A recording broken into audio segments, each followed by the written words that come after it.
తాకట్లో ఉన్న మీ బంగారాన్ని విడిపించి ఆ రోజు ఆన్లైన్ రేటుకి కొంటాం. Sharma gold company.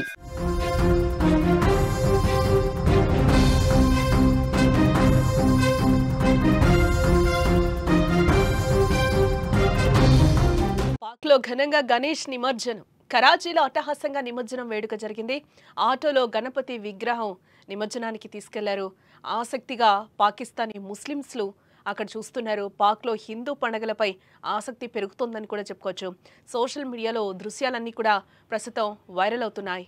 పాకిస్తాన్ అనగానే మనకు టెర్రరిజం, అల్లర్లు, దాడులు గుర్తుకొస్తాయి. కానీ పాకిస్తాన్లో మన హిందువులు కూడా ఉన్నారు. అలాగే అక్కడ హిందూ పండుగలు కూడా ఘనంగానే జరుపుకుంటూ ఉంటారని చాలా తక్కువ మందికే తెలుస్తుంది. ముఖ్యంగా సింధు ప్రావిన్స్లో హిందువులు ఎక్కువగా నివసిస్తూ ఉంటారు. ఈ నెలలో జరిగే పాకిస్తాన్లో గణేష్ ఉత్సవాలు చాలా ప్రత్యేకమైనవని చెప్పుకోవచ్చు. మనలాగే అక్కడ కూడా గణేష్ చతుర్థిని చాలా పవిత్రంగా భావిస్తారు. వినాయకుడిని పూజించిన తర్వాత ఘనంగా నిమజ్జనం చేస్తారు అక్కడ.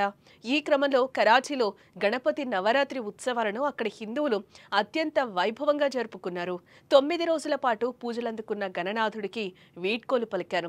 గణపతి బప్ప మోరియా అంటూ నినాదాలు చేస్తూ నిమజ్జనానికి తీసుకువెళ్లారు. వినాయకుడి ఊరేగింపులో భాగంగా గణపతి విగ్రహాన్ని ఆటోలో తీసుకెళ్తూ ఉండగా స్థానిక ముస్లింలు చాలా ఆసక్తిగా చూస్తున్న దృశ్యాలు ఇప్పుడు సోషల్ మీడియాలో వైరల్ అవుతున్నాయి.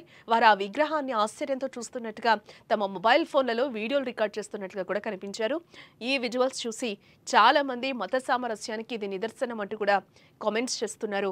పాకిస్తాన్లో హిందువులు ఇలాంటి పండుగలు జరుపుకోవడం అరుదుగా చూస్తాం. అందుకే ఈ దృశ్యాలు ఇంతగా వైరల్ అవుతున్నాయని కూడా చెప్పుకోవచ్చు.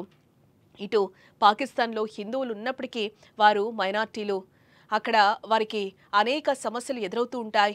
అయినా వారు తమ సంస్కృతి సంప్రదాయాలను కాపాడుకుంటూ పండుగలను జరుపుకుంటున్నారు.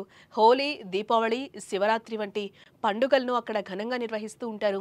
కొన్ని చోట్ల హిందువుల పండుగల్లో ముస్లింలు కూడా పాల్గొంటారు. ఈ సంఘటన మతాల మధ్య ప్రేమ, సామరస్యాన్ని పెంచుతుందని చాలామంది అభిప్రాయపడుతున్నారు. ఒకప్పుడు హిందూ ముస్లిం ఘర్షణలతో అట్టుడికిన పాకిస్తాన్లో ఇప్పుడు ఇలాంటి దృశ్యాలు చూడటం హర్షణీయం.